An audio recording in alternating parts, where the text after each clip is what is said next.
మాజీ ఎంపీ సంతోష్ రావుకు సిట్ నోటీసులు ఇచ్చింది. ఫోన్ ట్యాపింగ్ కేసులో ఇవాళ మధ్యాహ్నం 3 గంటలకు జూబ్లీహిల్స్ పోలీస్ స్టేషన్ కు విచారణకు రావాలని సిట్ నోటీసుల్లో పేర్కొంది.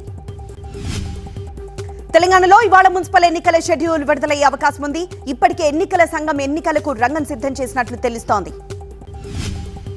మున్సిపల్ ఎన్నికల ముందు వరంగల్ జిల్లాలో బీజేపీకి భారీ షాక్ తగిలింది. మాజీ ఎమ్మెల్యే ఆరూరి రమేష్ బీజేపీకి రాజీనామా చేశారు. త్వరలో తిరిగి బీఆర్ఎస్ లో చేరనున్నారు. రేపటి నుంచి పార్లమెంట్ సమావేశాలు జరగనున్నాయి. దీంతో ఇవాళ ఆల్ పార్టీ మీటింగ్ జరగనుంది. బడ్జెట్ సమావేశాలపై చర్చించనున్నారు సభ్యులు. ఇవాళ ఏపీ సీఎం చంద్రబాబు కీలక భేటీలు నిర్వహించనున్నారు. సిఆర్డీఏ, ఎస్ఐపిబిపై సమగ్ర సమీక్షలు చేయనున్నారు. ప్రజాభవన్ లో 4 మంత్రులు భేటీ అయ్యారు. ఈ భేటీలో మంత్రులు భట్టి, శ్రీధర్ బాబు, ఉత్తమ్, అట్లూరి ఏం చర్చించారనే దానిపై ఉత్కంఠ నెలకొంది. ఈ నూతన సంవత్సరంలో మీ మాతృత్వ కలను సాకారం చేసుకోండి. ఓయాసిస్ IVF అండ్ ఫర్టిలిటీతో IVF పై 15,000 రూపాయల డిస్కౌంట్ తో పాటు free consultation, ultrasound scan, AMH test మరియు సిమెన్ అనాలిసిస్. Please contact 9513731637. మంత్రుల ప్రత్యేక భేటీపై టీపీసీసీ చీఫ్ మహేష్ కుమార్ గౌడ్ స్పందించారు. సీఎం విదేశాల్లో ఉన్నారు కాబట్టే పాలనాపరమైన అంశాలపై ఉండొచ్చన్నారు. అమెరికా హార్వర్డ్ యూనివర్సిటీ కెనడీ స్కూల్లో లీడర్షిప్ కార్యక్రమానికి సీఎం రేవంత్ హాజరయ్యారు. ఐవీ లీగ్ లో చేరిన తొలి భారత సీఎంగా రేవంత్ రెడ్డి రికార్డుకెక్కారు. ఢిల్లీ ఏఐసీసీ కార్యాలయంలో కేసీ వేణుగోపాల్ అధ్యక్షతన సంఘటన్ సృజన్ అభియాన్ సమావేశం జరిగింది. ఈ భేటీకి పలు రాష్ట్రాల పీసీసీ అధ్యక్షులు, ఏఐసీసీ ప్రధాన కార్యదర్శులు హాజరయ్యారు. శ్రీశైలం టోల్గేట్ దగ్గర ఒక వాహనంలో నగదు కలకలం రేపింది. మహారాష్ట్రకు చెందిన వాహనంలో 30 లక్షలు అనుమానాస్పదంగా కనిపించడంతో పోలీసులకు అప్పగించారు సెక్యూరిటీ సిబ్బంది. కడప జిల్లా ప్రొద్దుటూరు నాగేంద్ర నగర్ దగ్గర కారులో అక్రమంగా తరలిస్తున్న గోవా మద్యాన్ని పోలీసులు సీజ్ చేశారు. వెంకట శివ అనే వ్యక్తిని అరెస్ట్ చేశారు.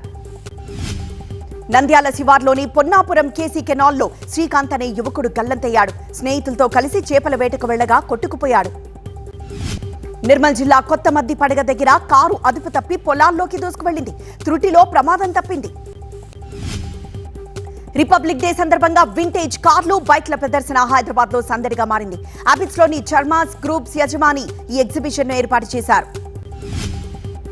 మేనిఫెస్టోను రేవంత్ రెడ్డి మర్చిపోయారని కేటీఆర్ విమర్శించారు. అబద్దాలు, అడ్డగోలు హామీలతో అధికారంలోకి వచ్చి పాలన గాలికి వదిలేశారన్నారు. ఫోన్ ట్యాపింగ్ దోషులను కఠినంగా శిక్షించాలన్నారు కోదండరాం. అధికార దుర్వినియోగం చేశారనే బీఆర్ఎస్ నేతల్ని విచారణకు పిలిచారన్నారు. బీజేపీ ప్రపంచంలోనే అతిపెద్ద రాజకీయ పార్టీ అన్నారు ఎంపీ లక్ష్మణ్. 14 కోట్లకు పైగా సభ్యత్వాలు బీజేపీకి ఉన్నాయని చెప్పారు. తనకు పద్మశ్రీ అవార్డు రావడంపై సంతోషం వ్యక్తం చేశారు నటుడు రాజేంద్ర ప్రసాద్.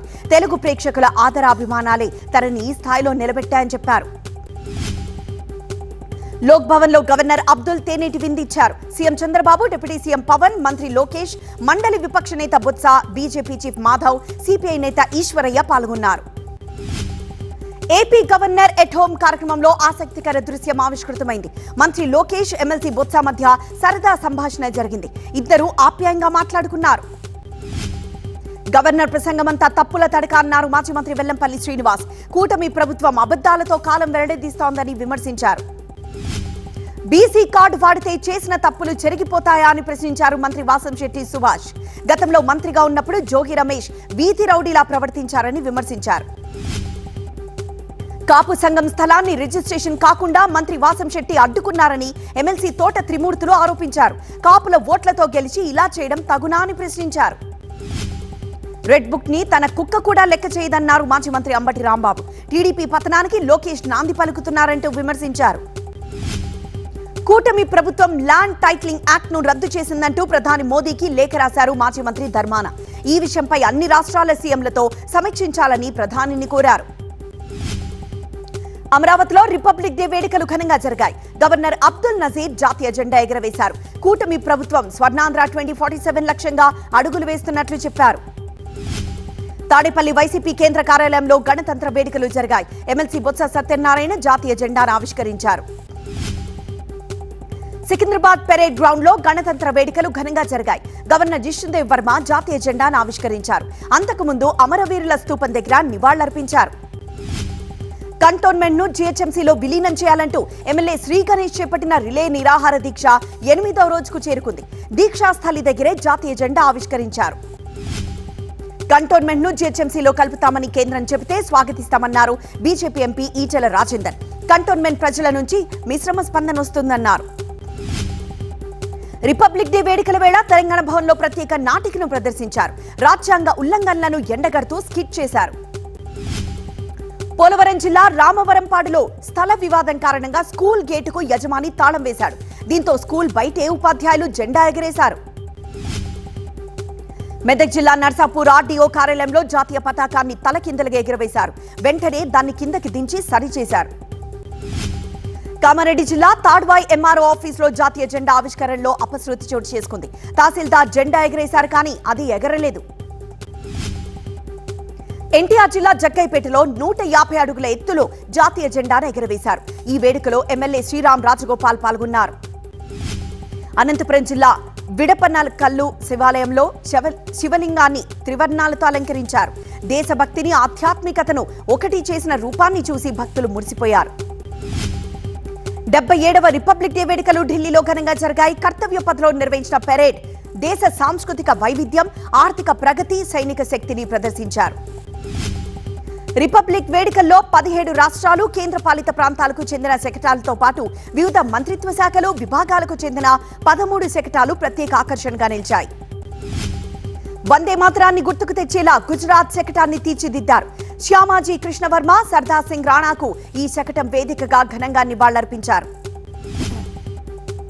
రిపబ్లిక్ డే వేడుకలు జనవరి 30 వరకు నిర్వహించే సంబంధిత వేడుకలకు ఎలాంటి విఘాతం కలగకుండా చూసేందుకు ఇండియన్ ఎయిర్ ఫోర్స్ 20 ఫైటర్ జెట్లను రంగంలోకి దింపింది. సిఆర్పీఎఫ్, సశస్త్ర సీమాబల్ సైనికులు చేపట్టిన డేర్ డెవిల్స్ బైక్ విన్యాసాలు కట్టిపడేశాయి.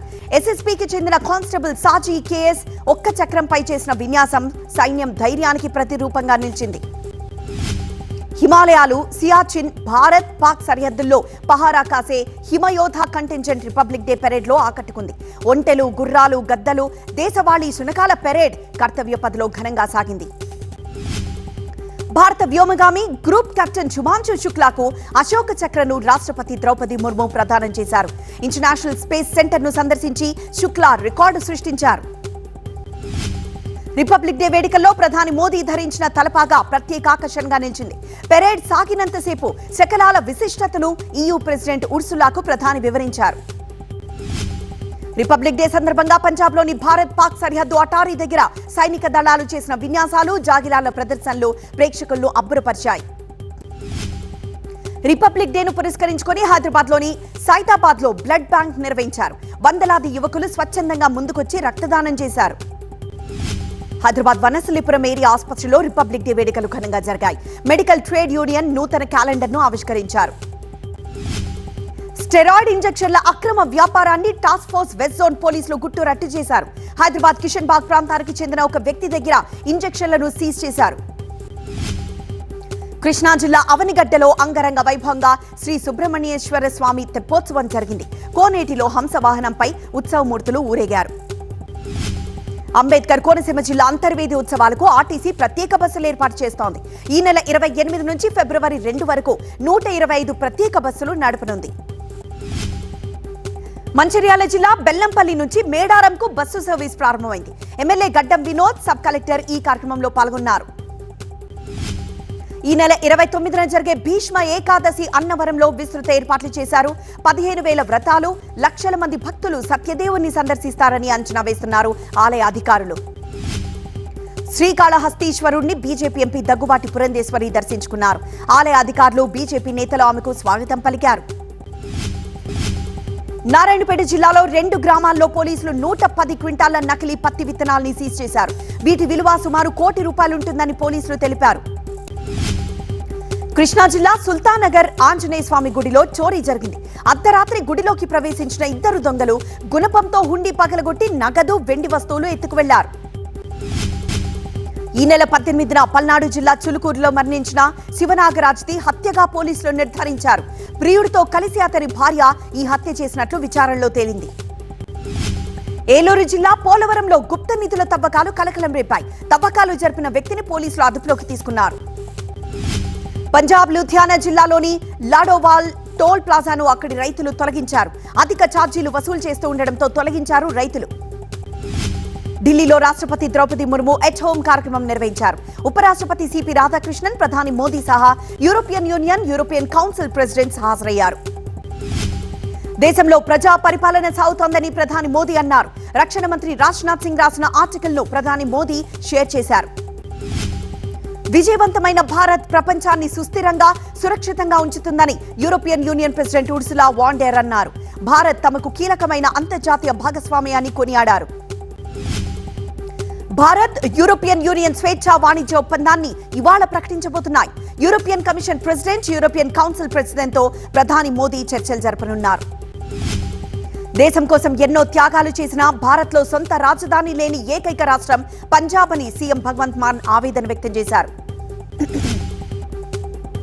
ఛత్తీస్గఢ్ బస్తర్ ప్రాంతంలోని మావోయిస్టు ప్రభావిత గ్రామాల్లో మొట్టమొదటిసారి మువ్వెన్నెల జెండా ఎగిరింది. 41 గ్రామాల్లో తొలిసారి రిపబ్లిక్ డే వేడుకలు జరిగాయి. ఒడిషా కంధమాల్ జిల్లా పూల్బనీలో నిర్వహించిన గణతంత్ర వేడుకల్లో ఇటీవలే లొంగిపోయిన 10 మంది కరుడుగట్టిన మావోయిస్టులు పాల్గొన్నారు. పప్పు ధాన్యాలను కనీస మద్దతు ధరకు 100% కొనుగోలు చేసేందుకు ప్రభుత్వం ప్రయత్నిస్తోందని వ్యవసాయ శాఖ మంత్రి శివరాజ్ సింగ్ చౌహాన్ ప్రకటించారు. తమిళనాడు తంజావూరులో డీఎంకే మహిళా విభాగం డెల్టా జోన్ సదస్సులో ముఖ్యమంత్రి ఎంకే స్టాలిన్ పాల్గొన్నారు. దాదాపు 1,00,000 మంది మహిళా కార్యకర్తలు ఈ సదస్సుకు హాజరయ్యారు. ఢిల్లీ కర్తవ్య పథ్తో గణతంత్ర వేడుకల్లో ప్రభుత్వం తమ అగ్రనేతలను అవమానించిందని కాంగ్రెస్ ఆరోపించారు. ఖర్గే, రాహుల్ కి వెనక వరుసలో సీట్లు కేటాయించారని విమర్శించారు. జార్ఖండ్ లో లొంగిపోయిన 14 మంది నక్సల్స్ కుటుంబాలకు అక్కడి ప్రభుత్వం భూమి అందజేసింది. పొలం డాక్యుమెంట్లను వారికి అధికారులు అందజేశారు. మధ్యప్రదేశ్ ఉజ్జయినిలో 2028లో జరిగే సింహస్థ కుంభమేళా ఏర్పాట్లను ముఖ్యమంత్రి మోహన్ యాదవ్ పరిశీలించారు. కుంభమేళా కోసం షిప్రా ప్రాంతంలో 30 కిలోమీటర్ల మేర ఘాట్స్ నిర్మిస్తున్నారు. హిందూయేతరులను తమ ఆలయాల్లోకి అనుమతించరాదని కేదార్నాథ్, బద్రీనాథ్ ట్రస్ట్ నిర్ణయం తీసుకుంది. గంగోత్రిలో కూడా ఇదే విధానం అమలు చేయాలని బోర్డు నిర్ణయించింది. కర్ణాటక మంగళూరులోని వెంకటరమణ ఆలయంలో రథోత్సవం సందర్భంగా అవబృద్ధ ఉత్సవం నిర్వహించారు. ఈ వేడుకలో పాల్గొనేందుకు పెద్ద సంఖ్యలో భక్తులు వచ్చారు. హిమాచల్ ప్రదేశ్ రాజధాని షిమ్లాలో మంచు కురుస్తూనే ఉంది. ముందు జాగ్రత్త చర్యగా రోడ్లన్నీ మూసేశారు. చాలా ప్రాంతాల్లో పర్యాటకులు చిక్కుకుపోయారు. ఢిల్లీలోని బంగ్లా సాహెబ్ గురుద్వారా సిక్కులకు టర్బన్ కట్టే పోటీలు నిర్వహించింది. తలపాగా సంప్రదాయాన్ని కొనసాగించేందుకు యువతకు ఈ పోటీలు గత కొన్నేళ్లుగా నిర్వహిస్తున్నారు. రాజస్థాన్ నగౌర్లో 10,000 కిలోల పేలుడు పదార్థాలు లభ్యం కావడం తీవ్ర కలకలం రేపింది. ఒక ఫామ్ హౌస్ లో 187 అమోనియం నైట్రేట్ బస్తాలతో పాటు డిటోనేటర్లు, వైర్లు, ఇతర పేలుడు పదార్థాలను సీజ్ చేశారు. అమెరికా, భారత్ మధ్య చారిత్రక బంధం ఉందని ట్రంప్ అన్నారు. రిపబ్లిక్ డే సందర్భంగా ఆయన అభినందనలు తెలిపారు. కాకినాడ జిల్లా తూరంగిలో నకిలీ బ్రాండెడ్ సిగరెట్ల గూడెంపై విజిలెన్స్ అధికారులు దాడులు చేశారు. అక్రమంగా నిల్వ చేసిన 2 కోట్ల విలువ చేసే సిగరెట్లను సీజ్ చేశారు. పద్మశ్రీ అవార్డులకు ఎంపికైన నటులు మురళీమోహన్, రాజేంద్ర ప్రసాద్ ను ప్రత్యేకంగా సత్కరించారు మెగాస్టార్ చిరంజీవి. స్వయంగా వారి ఇంటికి వెళ్లి ఇద్దరిని శాలువాలతో సత్కరించి పుష్పగుచ్చాలు అందించారు చిరంజీవి. తరుణ్ భాస్కర్, ఈషా రెబ్బా జంటగా నటిస్తున్న ఓం శాంతి శాంతి శాంతి చిత్ర ప్రీ రిలీజ్ వేడుక రామానాయుడు స్టూడియోస్ లో ఘనంగా జరిగింది. ఈ సినిమా ఈ నెల 30న విడుదల కానుంది. T20 వరల్డ్ కప్ మ్యాచ్ల విషయంలో బంగ్లాదేశ్ ను పాక్ తప్పుదో పట్టించిందని బీసీసీఐ ఉపాధ్యక్షుడు రాజీవ్ శుక్లా ఫైర్ అయ్యారు. బంగ్లా తప్పుకోవడంతో షెడ్యూల్ మార్చడం చాలా కష్టమైందని శుక్లా అన్నారు.